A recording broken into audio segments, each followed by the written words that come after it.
Hi everybody, I'm Tim Hughes. I'm the co-founder of Digital Leadership Associates. I'm also the author of Social Selling. With me today is Ian Moyse. Ian, I'll get you to introduce yourself. Sure. Go ahead. I'm sales director at Axios Systems. I've been in sales approaching around 30 years. I think if I'd check my LinkedIn profile, a great deal of that, 2/3 or more, I've been in sales leadership, and came into social selling more accidental than by plan, initially through use of LinkedIn. But over the last 5 to 7 years, I've slowly realized the change of dynamic in the buying process and moved into using other platforms as part of the selling process. So what's your definition of social selling, Ian? How do you describe it? So I'm trying to think what you said in the book now, Tim, to tick the box. But I would describe it as using social media and tools within that sphere as part of your selling process, as simple and generic as that. Because I think it varies depending on the type of product, technology, service you're selling and the audience. So B2C is very different to B2B, mid-market, small business, through to enterprise. Again, very different how you may engage and who you'd engage with. And certainly from your social selling book, talking around, and I've noticed this, that not all the C-levels and the older generation are using anything past LinkedIn, often not even LinkedIn. Yeah. So your engagement with them isn't going to be as feasible as you'd think. Yes. But you can certainly engage with the people who influence them and are their go-to people advisors, and the millennials and the up-and-comers and the stars in their business are going to be on this medium because they'll understand it and see it as a key tool as part of their working life. And salespeople, do you think that they should drop everything and move to social selling, or do they need to sort of mix social in, or what's your recommendation? And I think it indicates one of the fears I see in a lot of sales teams and audiences is that the expectation that social selling replaces what I'm doing and it's black and white. I stop what I'm doing and just social sell. And that's not the case at all. So, I see the whole utilizing the online social world as another part of your selling kit bag. Right. So another tool in there that you need to use in parallel with what you've done before. So your closing methodology, your engagement with customers, your qualification, all of that still exists. But this gives you another medium to engage with. So the same as, if we go back, and you'll remember this, before email or early days of email, you'd engage with customers and a lot of it would be on fax. So I'm coming to you, can you send me a fax to your office? Or you might confirm the follow-up over fax. That just doesn't exist or happen anymore. Email's taken as granted and has become, alongside the phone, a selling tool that is used.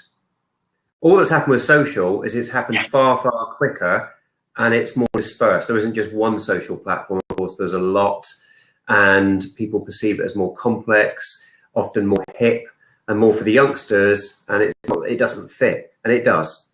It certainly does. But it has to be used in parallel with your other marketing and sales methodologies. And what about this view about this sort of like instant gratification? The fact that on the telephone you can instantly find people and phone them up and talk to them, whereas people talk about social. It takes 6 to 9 months. What's your view on that?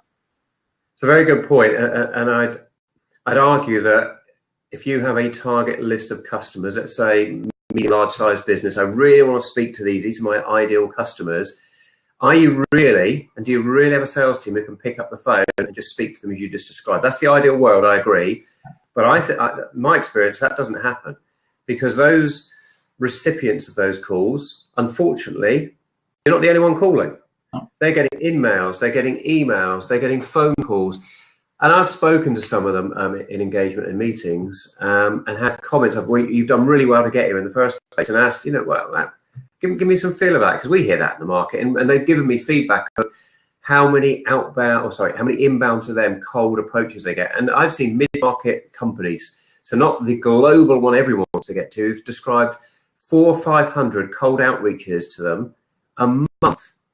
And what they've said is, we just shut down if we don't know who's calling or why, we just have to bounce them. Not being rude, but we have no choice, or we'd never get any work done, because everyone proposes this is going to be the best thing for you. We're going to save you money. Other people like you are using it. They've heard every pitch they're going to get, and every approach. And most salespeople are taking the front door approach of still knocking on the door with a phone call, an email, or an email. And how many of those get through? Very, very few. So I see social selling as, in parallel, it's going to get you to customers that you're not going to get to anyway. But yes, it will take longer. But what would you rather? You have your salespeople do 9 calls, 30 calls, 50 calls, and every call you do is burning a bridge of, they're flagging, oh, that's them again. Less and less likely to get through. There's a point at which it tips, I think. To, stats, 7 or 8 phone calls get you through, but then I think you go the other way of you're marked badly. I've run cold calling days where salespeople have said to me, "That was a total waste of time." It's like, well, why was that? And it said, well, we couldn't ever get through to anybody. Whereas on social, it's far easier to actually contact people and engage with them. And I think sometimes, certainly now running my own business, I'm very cognizant of the fact that I'm having to reach out to people. And yes, I'm probably getting, people are probably talking to me, if I contact people on LinkedIn, it's not everybody who comes back to me. But the fact is that, I'm still getting meetings through LinkedIn. Yeah. And I think the other thing that's important is that rolls into this is, for what you're approaching them for, that buyer, whether it be an actual buyer or an influencer or someone, whoever in that business you want to engage with, is going to check you out. Particularly if you do it on social, they're going to come back and look at who you are, your profile on whichever media platform you've used, and potentially the others, and try and gauge, do they want to talk to you, not just your business, but it's you as a person that is represented. This is why I encourage people to think about their online bio and how they're perceived. You may not have accolades and awards or whatever, but you can certainly have a professional, it's basics, right? Professional picture. Yes. And there's something in there that explains, if they look at it, go, this seems like a reputable guy or gal that I'd want to engage with. They seem professional. Maybe you've blogged something, but how you're seen and perceived, they're going to make a very snap first impression judgment of, would I want to talk to this person anyway? Yes. And I think that people underestimate the amount of judgment that actually goes on when people look at LinkedIn. And what I usually say to people is that people are going to have a view about whether that meeting will be interesting based on your LinkedIn profile. And if you look pretty boring and dull, they're going to think it's a boring and dull meeting. And they may even decide not to have the meeting because they've already seen somebody else who's got an interesting LinkedIn profile, and they may even be drawing up a shortlist based on that. I do know that there are companies that are looking at profiles when they're buying consultants, and somebody will propose and say, we're going to this level of consultant and it's this amount of money, and companies are actually going on LinkedIn and said, you said that this is a consultant, and actually I've looked at them and they've only just left university. It's a graduate, so I'm only going to pay a graduate rate. So that, well, if we're interviewing, right, we all do it. And I interview a lot of salespeople, and this is, I think, an indicative, is social selling really mainstream at the moment? And I don't think it is, because or certainly people think they're doing it, but don't realize the breadth of what it really is. Right. I interview a lot of salespeople, have been doing it recently. And one of the first things I do randomly during the process, what do you know? The usual one is, what do you know about us as a company, right? But I ask, and what do you know if I'm there with me or a couple of colleagues? Did you know you were meeting us? Yes. Tell me something about each of us. Don't expect to know chapter first, but there should be something that stands out. They've checked into, like, for example, oh, I know you used to work at such and such. I worked there, but we're at different times. Yeah. Something that shows they've looked and registered. Perfectly, though, what I'd rather have is they engage that in the conversation naturally earlier on. At the beginning, maybe I'd go with a client and say, oh, I noticed you used to work at IBM. I was there. Where were you? What were you involved in? Because I worked there at this period. Fred. Some connection. And people don't do it. Salespeople don't do it. I've talked to you about this. We've talked about this before, and I think it's really important for this this webcast, because you interview and recruit a lot of people. And I remember you saying, and I don't want to put words in your mouth, that you actually found that the level of understanding of social selling, the fact that you're out there and that people are coming to see you, and then you say, tell me something about you, and they go, I don't know. But what you said to me, that actually doesn't stop them getting a job, because you believe that you can teach them this. Yeah, so, yeah, absolutely. So I look for their attitude and understanding and ability, because I think social selling, and I say to people, it's not rocket science, right? It's not as complex as people perceive it to be. The tools you can use are, and I'm still learning and finding little snippets and tools that make my life easier doing it. Twitter lists I didn't find for quite a while, to be honest, and now I sat my head thinking, how did I not spot that? It's so simple and so useful. But what I portray to people is I can coach and teach that. What I'm looking for is their attitude and receptiveness. Do they think they know it? I'd rather someone sits there and says, this is what I've read up on social selling, and ask me a question, right? As opposed to, well, I'm on LinkedIn and they think they've got it baked, and perhaps you give them a clue. But then, so I'm looking for those that have that malleability to be coached and tuned and change and learn. They know some of it, but they're keen to get it. Yeah. And often I tell them the attitude, but that's not. And I've even had people say to me, yeah, this new stuff, that's not real selling. That's not part of it. And okay, you've got to be reinventing yourself all the time. I don't care what age you are. I'm not looking for millennials necessarily. I'm looking for people who get it and understand. They've got good sales methodology, but understand the buying dynamic continues to change and evolve. Yes. And they're trying to stay with it to stay relevant. Yes. And that's the thing for me. Yeah, I get this. I often get this thing where people, you say, do you understand that the buying process has changed? And they kind of look at you. I say, so you're going to buy something. What are you going to do? And I say, well, and they always go, well, I go to Google. And I say, so what do you think your customers are doing? Oh no, they'll just ring me up, or they have to ring me up, because it's like, no, they don't. Or okay, they may do, but they would have actually, they would have actually gone online and actually done some investigation, and probably they've looked at some videos and know what your pricing is.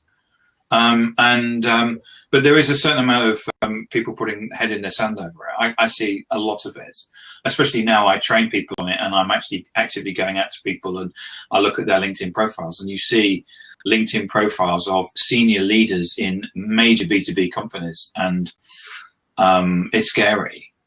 Well, and I think that leads to an important point. What I've seen is a lot of this is from sales leadership. If sales leadership doesn't buy into this, it's very difficult for salespeople to support it, because I've experienced this. So what may happen, for example, from personal experience, you get an engagement with someone senior, important, that you may see as a prospective customer. And I had one where the engagement was simply, I spotted something through a senior leader in this business, and they were interested in getting involved in charities, etc. And I sit on the board of a children's charity. Right. So I used the outreach for that, got a conversation with them, and in speaking, got to inform they got a new CIO coming in. So I didn't go straight in with the sales pitch. I had the conversation about the charity, and then did by the way, well, I've got you, got a laugh. Can I just ask? And then we had a little bit of conversation, learned some things, nuggets, and agreed to have a phone call in a few months, but got information about the new CIO. Looked her up, tweeted something that I thought would be relevant to her based on her background that wasn't directly work related, included her in, and she did a like. Right. And then I did another one a few weeks later. She did a retweet. What I got was from above, that's great, but have you phoned her? Right, that's not the game, right? She's not ready for that phone call. The wall will go up. I am still engaging with that individual, a worldwide brand that everyone would know, global CIO, who now, at some point in that process, it's been about 4 months now, I saw the click, followed in.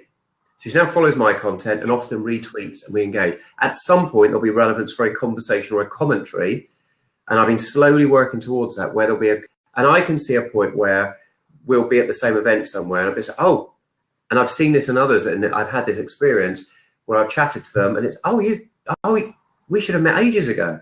Or I've had people reach out to me, which is the perfect one for me, and say, do you know what? We seem to share a lot of content and comments. We've never met. Next time you're in the city, do you want to set up a meeting? as opposed to trying to go cold where they're just going to view like everyone else. But if you know, I've done my fair share of cold calling, and you know, if people aren't ready, if you're highly unlikely to get through, or if you do, they'll say ring back in 3 or 6 months.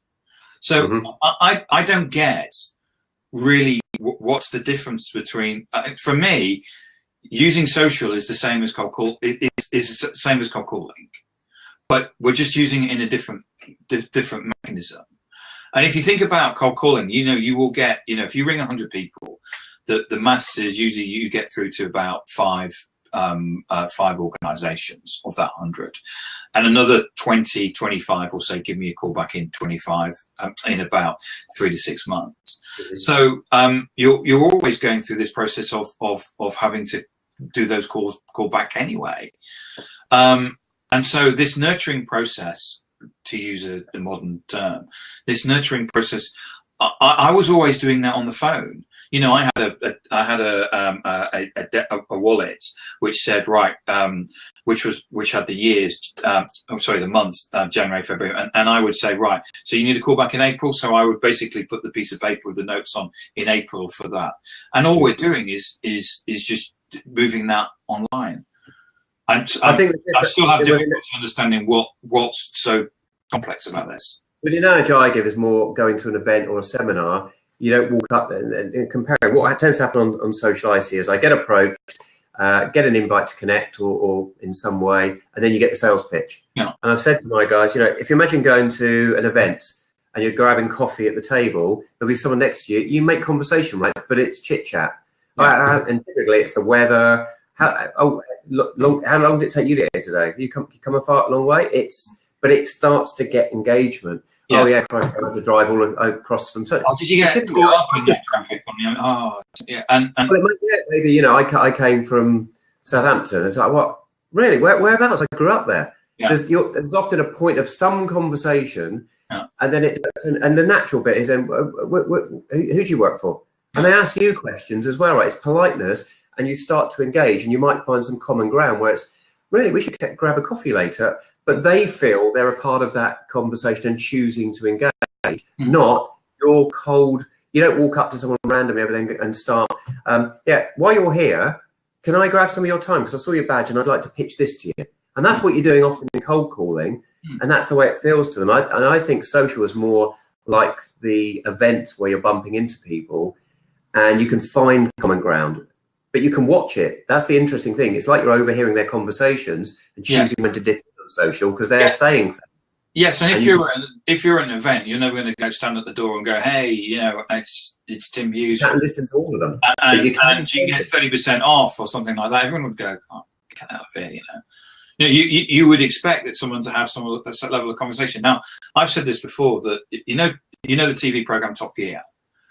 Days when Jeremy Clarkson did it, where you know they would have we're going to go to Edinburgh. Someone's going on a motorbike, someone's driving a car, and someone's going on a train, and there would be a race. I still think that if you got a whole bunch of social sellers and a whole bunch of cold callers in 2 different rooms and said, right, these are the people that you've got to get hold of, I still think that the social sellers would get there first, because in my previous job, you know, I ran telesales-people, and we had our best result through telesales.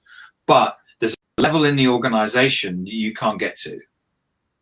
And I also think till it's changing. I think telesales organisations are finding it harder and harder and harder. Oh, they're having to make more and more calls. But there is a level in an organisation which you can't get above with telesales. And I can get, you know, I approach senior business leaders because of what I sell in terms of social selling and social consultancy. It's pointless going in low. It's still a very, very high level sell. And, you know, I contacted an MD the other day and he said, yeah, come and sit. But if I tried to phone that person up, I would never have got through. Now, I agree that I'm slightly a little bit more outward in the social scheme, but if you're, I know people that are getting successful at that, and they've only got 450 followers on Twitter. Do you agree with that? Yeah, it's and I've had some of my guys. Comments I get are, well, I don't have a massive audience, so I don't want to go on Twitter because I don't want to tweet about stuff and publish stuff, and I don't want to be saying about what sandwich I've had. And I've said to them, Twitter isn't just about publishing; it's about listening. Yeah. And for salespeople, it's about listening. You don't need to have a few followers, not zero, because and no photo, because anyone you try and engage with is going to take. Talking about the bio, going to look at it and go, who's this? Yeah. So they're going to check, right, what's your title? Get your bio right on there. It's only short. Get a professional. Just make, if someone takes a look at it, how are they going to perceive you is the first thing. So in terms of, so you need a bio, you need a photo, you need there's a link in terms of call to action about where they can go to get more information. And then what do you say to salespeople in terms of how they would engage on Twitter? So I said, well, the high thing I do is don't sell. Yeah. It's not about pitching. It's about engaging and informing and or entertaining. Right. So is this about finding a subject that you want to be famous for and then putting? Well, if you want to build a profile and bio, absolutely. So you're famous for cloud. If you go to your Twitter stream, I mean, it's cloud, and you're what number something one in the world for cloud or something. So So you decided that you're going to be famous for cloud. Well, that's because I've been in the cloud environment for 10 years. But what I said to salespeople is, it's not about trying to have that piece. You don't have to write blogs. You don't have to do all this because that will definitely put people off. What I've said to them is about looking professional on that bio, right? Just making sure it looks slick, says who you work for, etc. So someone looks at it, they go, it's credible. It doesn't have a party photo or whatever. Keep that as a separate account if you so wish. But it's about listening to the people you want to engage. Maybe do a Twitter list of the people you want to get into and keep an eye on what they're saying and talking about. And you'll find some don't talk about anything on there that's relevant to work or you can engage with. And you can't force it, right? If they're talking about they're particularly into archaeological history and you have that's not even 1% of what you're interested or have any knowledge of, don't try and engage and read and put fake comments because you're false, right? Yeah. Be who you are. But if they're talking about IT data security or they're talking about the latest development in manufacturing, etc., and you've got something to say or an opinion or you've seen an interesting article, why not just comment on that? Great point. However, this article really says that that's going to change in the next 5 years, and put a link. There's no agenda there apart from informing or engaging and taking part, right? You're not trying to, it's about trying to get them to notice you. And I've said to people, if you like, comment, retweet, follow, any of that stuff, people do notice it. If they've taken trouble to have an account, they notice people who engage with them. Maybe not the first time, but if you continually engage, and that's how we got engaged, right? I can't think where there was no particular. We started to engage in some way and noticed each other and started. And then we're best of mates. So it happens that way. And I've met a lot of global sales book authors from the States. Not because I reached out to them with an agenda, but because I like their content or I'd retweet occasionally. And I got them saying, thanks for the retweet. Thanks for sharing my information in the UK. I'm coming to the UK for this event. Would you like to come and meet? Right. So I've made a lot of good, strong contacts that if I'd reached out cold to, never would have happened. So what I've said to people is it's about playing the long game. Don't expect to do one thing and then pitch them, but do it. So therefore do it in parallel with what you're doing, right? Still do I've got a target to hit, cold calling, your sales behavior. And you still carry on doing that. Absolutely. And do this in parallel for the stuff down the line. This is about making your job and your life easier in that 6 to 9 months. So that because you've done stuff now, it starts to pay off down the line. You get a meeting or a project comes up at a customer and they invite you to take part because you do this, don't you? Well, I've noticed you posting stuff about it because I follow you now. I'm going to send you the bid. Is that all right? Where you might not have had it otherwise. So it's about feeding your future. I guess. Yeah, I say to people, which is about, from a social perspective, your LinkedIn profile. And I know this is a little bit more advanced, but if you're not getting inbound, you're kind of doing it wrong. Because it's one of those things where you need to be, to get, you have to give. But you need to keep giving, and you need to be putting out information about that will attract people. and then engaging with people. But it's no different from standing by the drinking tea, you know, at your other conference, and you've got 10 minutes before it starts, you bump into somebody, oh, what do you do? Did you, and do that. And it's kind of no more different from that polite conversation.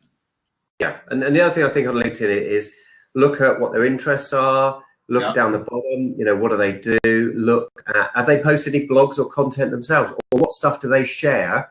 And you can see all this easy. The tools allow you to do this and dissect and look at information. What are they sharing about? You know, are they posting stuff? Have they commented any articles? You'll look that up, right? Well, what are they posting on Twitter?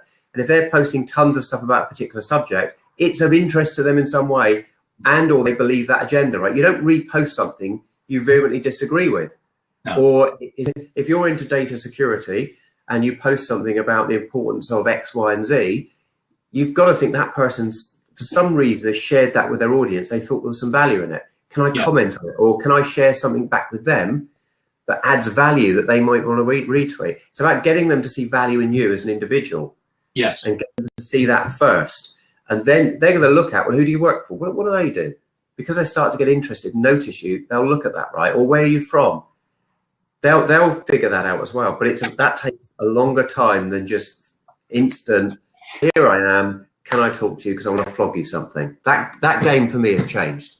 I think even though cold calling is important, I think even though that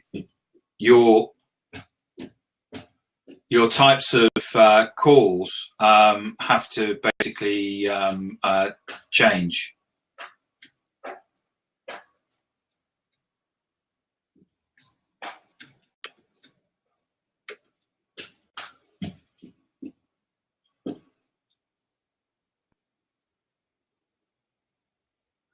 Anyway, that's we're now about 20 minutes in. I seem to have lost Ian for some reason or other. So I'm going to bring the recording to a halt. Oh, here we go. Ian, I lost you for a second then. No, welcome to the world of the internet, right? I don't know what happened. I was happily talking away and it just went, and I didn't know I'd gone. So right, okay. So anyway, we're now about we're over our 20 minutes anyway.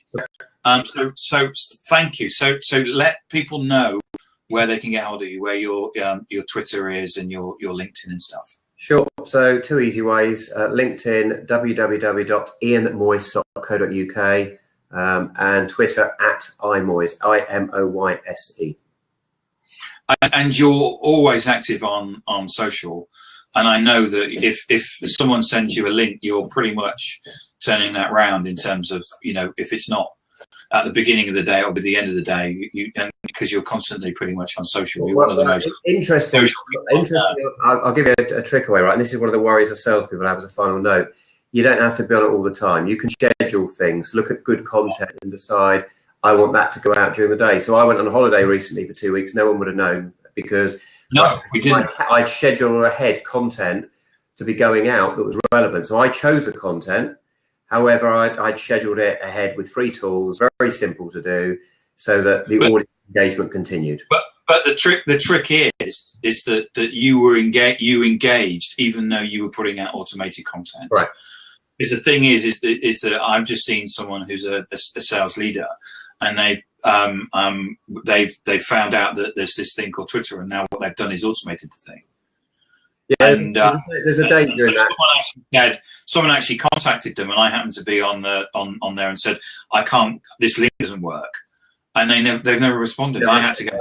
I get that occasionally. I get a DMs sort of on something saying, "Well, this," because I automate response. If you connect to me, you'll get an automated "Thank you for connecting." You'll also reach me at these links. Again, that's a free tool, but it sends an auto response message. And I quite often get people respond to that, go, "Oh, an automated account, no one there then." And then I obviously like doing the quick, "Yeah, I am here, but that was automated, but I am real," because they think the whole thing's automated. I think it's getting a balance. You can automate that individual. Right. Perfect. Ian, thank you very much. And hopefully I'll see you on social soon. Thank you. Look forward to it.